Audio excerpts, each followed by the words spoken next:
আজই ডাউনলোড করুন আর এনজয় করুন আপনার পছন্দের শো। ওকে যেভাবেই হোক ভুলিয়ে ভালিয়ে সইটা করিয়ে নিবি তুই। হ্যাঁ, আপনি কোনো চিন্তা করবেন না দাদু, আমি রায়ানকে দিয়ে ওই সইটা ঠিক করাই নিব।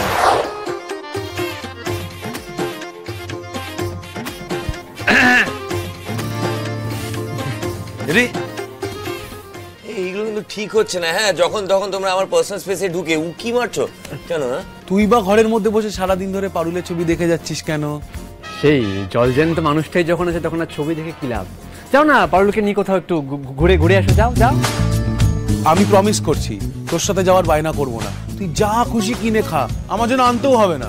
কি কি কি খবর? কি হয়েছে নাকি? ওই শালাবাবুকে একটু পারুলকে নিয়ে ঘুরে আসার কথা বলছিলাম। বাবা বাবা বা, এটা খুব ভালো খবর। অ্যাবসলিউটলি, মানে ভাবা যাচ্ছে না। তারপর এই এই এই তোমরা যাও, ঠিক আছে? দুজন দুজনকে একটু আলাদাভাবে চিনতেও পারবে, একটু ভালোবাসাবাসি হবে, আর পারুলেরও ভালো লাগবে। এই শোনো, একদম চিন্তা করবে না, আমরা দাদুকে ম্যানেজ করে নেবো। ওকে? অ্যাবসলিউটলি। যাই পারুলকে বলি। হ্যাঁ, ও কোথায়? ওকে তো বোধহয় দাদু ডাকলো নিচে। দাদু আবার কি করতে ডাকলো? দেখ পারুল দিদি, আশুতোষ বসু ভবিষ্যৎ বিচার করে তবে সিদ্ধান্ত নেয়। তোমরা বুঝতে পারবে এসব পথে দাঁড়িয়ে আন্দোলন করে তোমরা একটা বিরাট ভুল করেছো। আমায় মাফ করবেন দাদু, তবে আপনার এই কথাটা আমি মানতে পারছি। তাই ঠিক আছে, এখন আমি কিছু বলবো না, সময় যখন আসবে তখন বলবো। তোর আর রায়ানের বিয়েটা যেদিন আমি জোর করে দিয়েছিলাম সেদিন আমাকে অনেক কথা শুনতে হয়েছিল। এভাবে জোর করে বিয়ে দেওয়াটা নাকি ঠিক কথা নয়। আজ কি হচ্ছে কি ভেবেছিস তুই? আমি কিচ্ছু জানি না। আমি কার ওপর কি অন্যায় করেছি তার হিসেব পেয়ে গেছিস তো? ঠিক আছে ঠিক আছে, সব ঠিক আছে। আরে বাবা, আমি তো নিজেকেও কিছুটা পাল্টেছি নাকি? আগের দিন থাকলে আশুতোষ বসু তোদের সব কটাকে ঘাড় ধাক্কা দিয়ে বের করে দিত। এখন আর দিই না।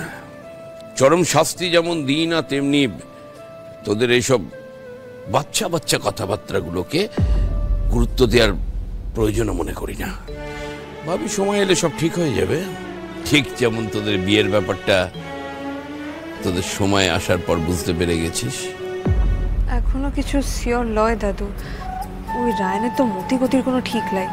তাই আমাকে বলেছি যে তুই একদিন সময় এলে তারপর ভেবে আমার বল। দেখি কি কি বলে কাল। কি বলে আবার? কি অন্য কথা ওকে তুই বলতে দিবি কেন? একবার যখন মনের দুর্বলতার কথা জানতে পেরেছিস তখন একেবারে কষে ধর, পিছলে যেতে দিবি না।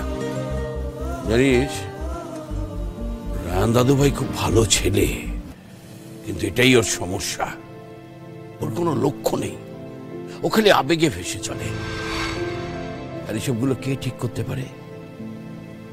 একমাত্র তুই পারিস পারুল। আমি তোর মধ্যে সেই সম্ভাবনা দেখতে পেয়েছিলাম বলেই তো আমার বাউন্ডুলের নাতিটার দায়িত্ব তোর হাতে তুলে দিয়েছিলাম। আমি জানতাম তুই নিজের কাঁধে এই দায়িত্বটা তুলে নিবি, আর আমার নাতি তোর কাছে নিজেকে সমর্পণ করবে। ও যা বলে বলুক, ওকে মোটেও নিজের বুদ্ধিতে চলতে দিবি না। সেইটা তো জানি দাদু, আমি চেষ্টাও করছি। না না না না, চেষ্টা না চেষ্টা না, আমি তোকে কি বোঝাচ্ছি? ওইসব চেষ্টা ফেষ্টা করে কিচ্ছু হবে না। একেবারে জেদ নিয়ে সংকল্প করে ওই বেটাকে পথে আনতে হবে। কিন্তু বাঁধন ছাড়া হয়ে সারা জীবনটা কাটিয়ে দিতে চায়। তুই ওকে বাঁধবি, বেঁধে নিয়ে আসবি এই সংসারের মধ্যে, এই পরিবারের মধ্যে।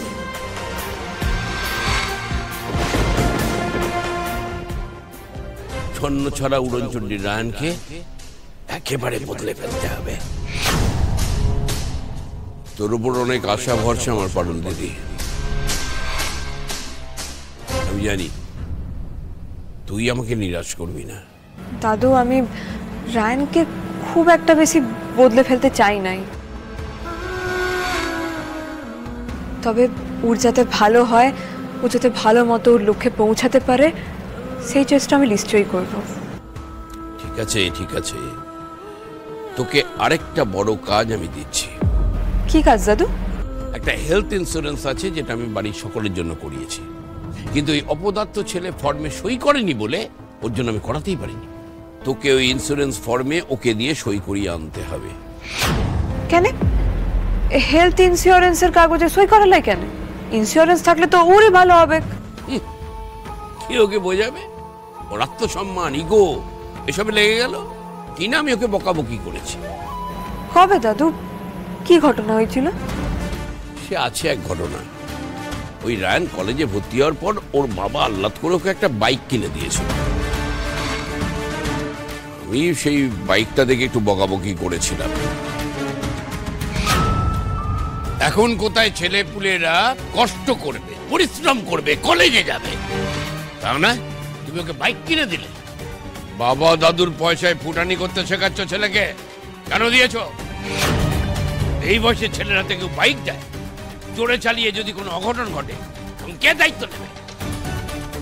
আর যে টাকাটা দিয়েছ ওটা কার টাকা? কার টাকা? তোমার টাকা? ওটা আমার টাকা। আমার পারমিশন না নিয়ে আমার টাকা দিয়ে আমার নাতিকে উচ্ছন্নে পাঠাচ্ছ তুমি। এই নাও দাদু তোমার টাকা।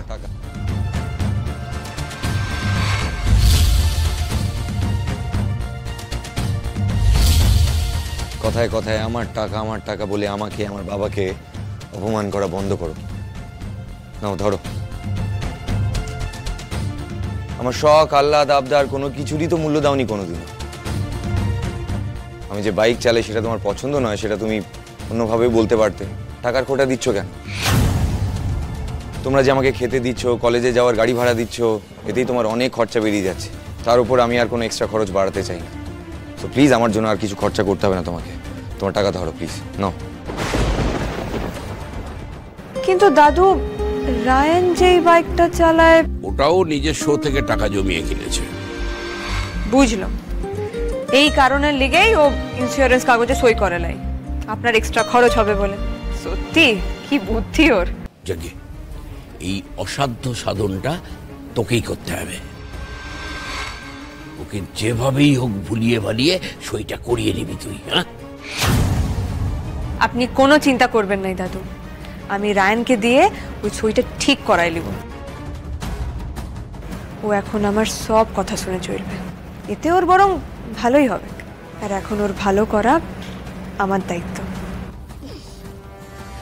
দিদিভাই, ছেলেটাকে এবার একটু ঘরমুখো করা, সংসারে ফিরিয়ে নিয়ে আয়, আর তোর আঁচলে ভালো করে গেট দিয়ে বেঁধে রাখ।